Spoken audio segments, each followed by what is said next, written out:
Today, I want to share with you a secret that can truly transform your perspective on love, relationships, and above all, your self-esteem.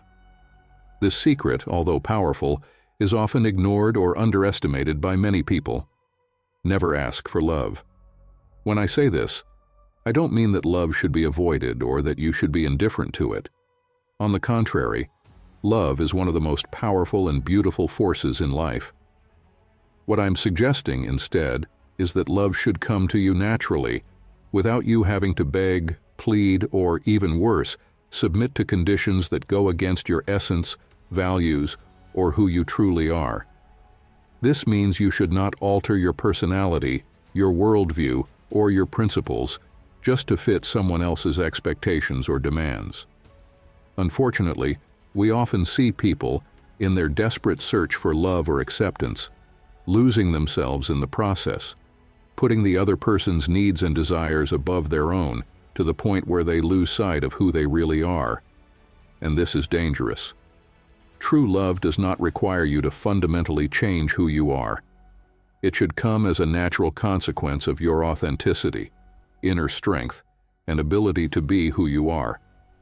So when you stop asking for love and start living fully, without compromising your principles, the love that comes to you will be more genuine, deeper, and most importantly, more sustainable. Imagine for a moment that you are like the sun. Yes, the sun. Think of the sun as a gigantic and powerful celestial body that has the power to illuminate and warm everything around it, simply by existing. It doesn't need to make any conscious effort to do this. Its primary function is to shine and generate light. The sun doesn't need to ask the plants to grow under its light. They simply grow because the energy it emits is enough to nourish and sustain life. Similarly, the sun doesn't have to beg the animals to come out of their burrows in search of warmth, because the heat it radiates constantly and naturally is enough to attract those beings. And perhaps most importantly, the sun doesn't force anyone or anything to come close to it. Its light and warmth are part of its essence, something it offers without asking for anything in return. Whoever needs or desires to benefit from this light and warmth will be naturally and spontaneously drawn to that force. Now think of yourself in the same way.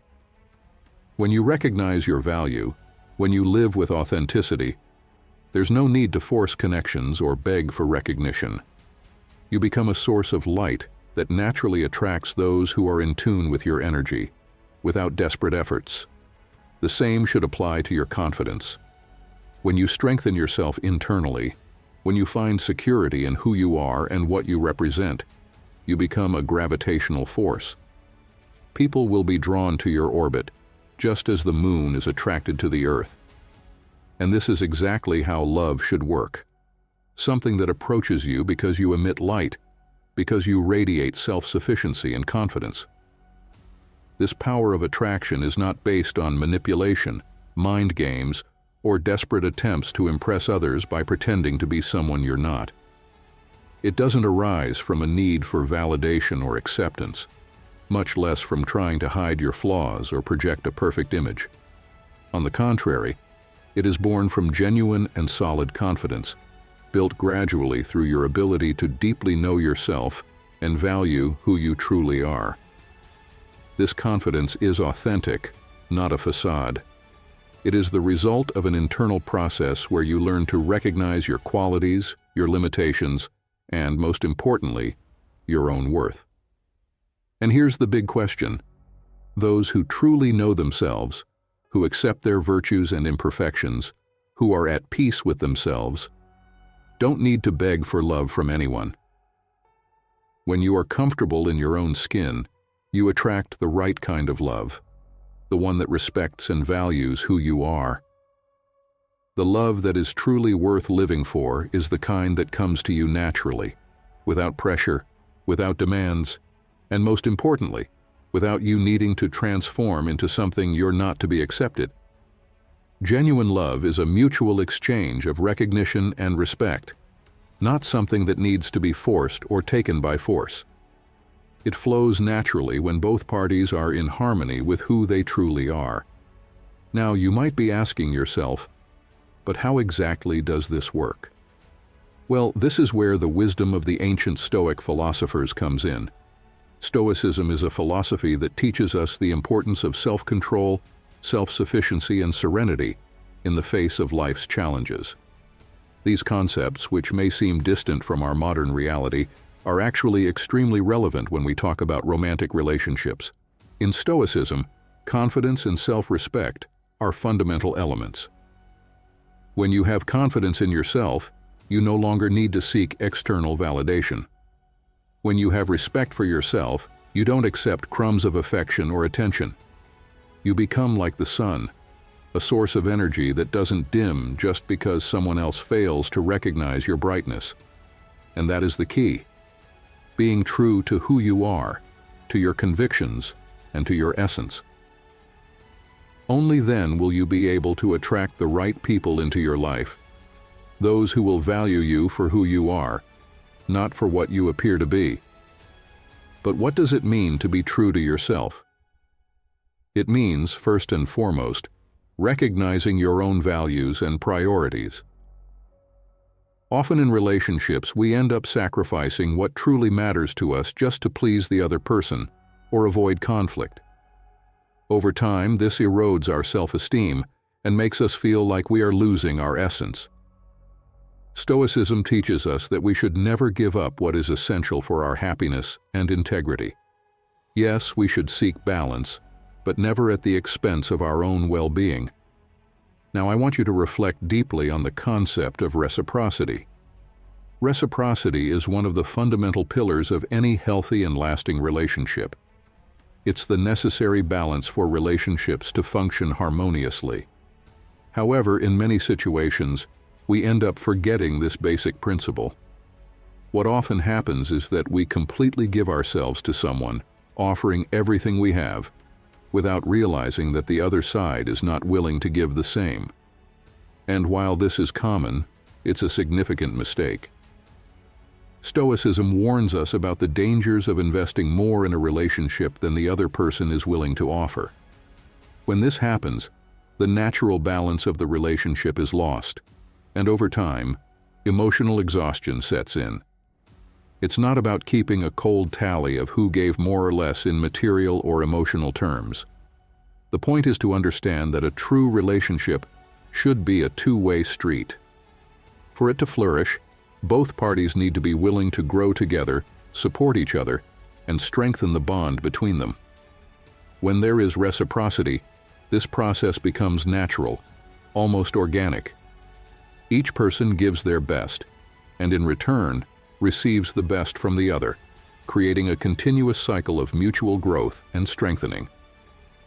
This constant exchange is what allows the relationship to evolve and become more solid over time. Seneca, one of the great Stoic philosophers, said that our emotions, including love, should be based on reality, not on unrealistic or fanciful expectations. And this is something we must always keep in mind when we talk about love. We cannot build a healthy relationship on illusions or unrealistic expectations.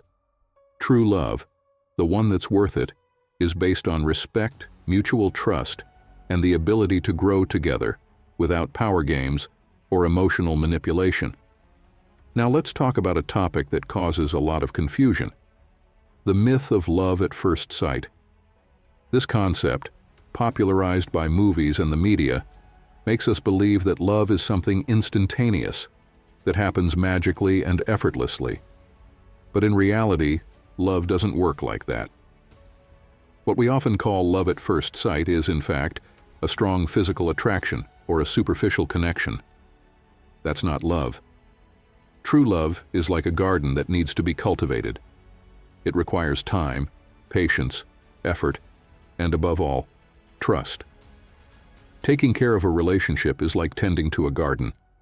You need to water, prune, and protect your plants. You need to dedicate time and energy for them to flourish. And the same goes for love. It will not thrive if neglected or if you expect it to grow on its own without you doing your part. However, it's important to remember that just like in gardening, the effort must be mutual. If only one person is dedicating themselves to the relationship while the other remains distant or indifferent, that garden will never bloom as it should. Another important aspect that Stoicism teaches us is the need to differentiate between true love and obsession. Obsession is a kind of unhealthy attachment that can lead us to lose sight of who we truly are. When we become obsessed with someone, we start putting them on a pedestal, believing that our happiness depends entirely on them. This is not healthy, and Stoicism teaches us to always maintain balance in our relationships. True love is based on reciprocity, respect, and trust, while obsession leads us to sacrifice our identity in exchange for an illusion of security. And speaking of illusion, we need to address another common myth: the idea that we need someone to complete us. You've heard this phrase before, right? He's my other half. She completes me. This is extremely dangerous because it suggests that, on our own, we are incomplete. The truth is that no one can complete you. You are already complete by yourself. Anyone who enters your life should add something, not fill a void you believe you have. If you feel incomplete, you must work on that within yourself and not expect someone else to do it for you. That's why self-knowledge is so essential in our lives, especially when we talk about relationships. When you truly know yourself, understand your own needs, limits, and desires, and know exactly what is necessary for your happiness, you become much more selective about the people you allow into your life and the type of relationship you're willing to cultivate. This is crucial because not everyone who approaches you has good intentions or aligns with what you truly desire. Some people come to you driven by selfish interests, only looking to satisfy their own needs without caring about how you feel.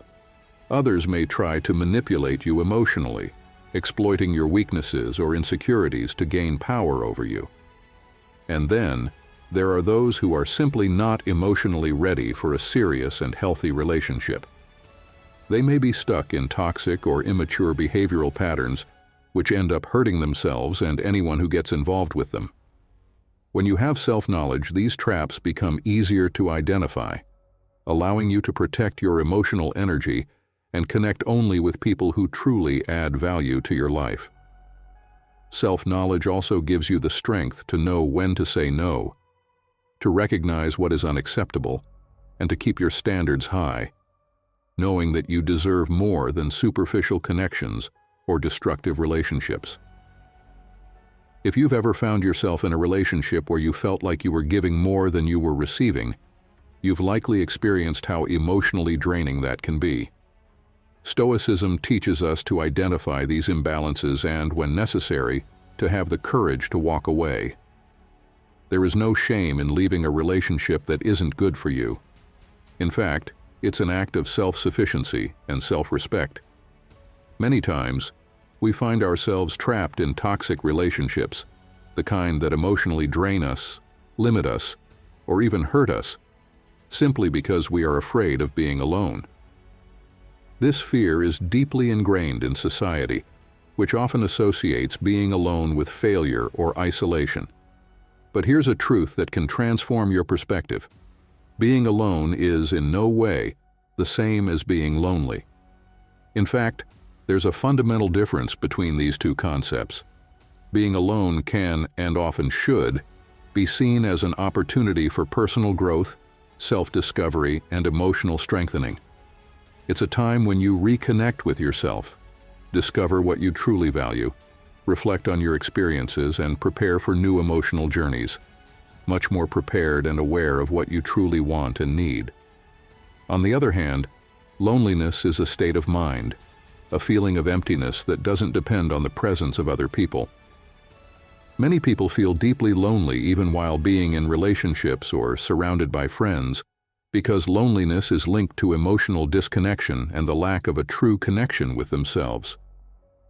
When you allow yourself to be alone, without fearing that state, you learn to appreciate your own company, to strengthen yourself from within, And, most importantly, to not settle for relationships that don't add to your life. True loneliness comes when we engage in relationships that don't satisfy us, leaving us feeling unfulfilled and incomplete. Being alone, however, can be liberating, as it gives us the chance to rebuild our self-esteem and set higher standards for future connections. Don't be afraid to be alone. Use this time to strengthen yourself and prepare for the love you truly deserve.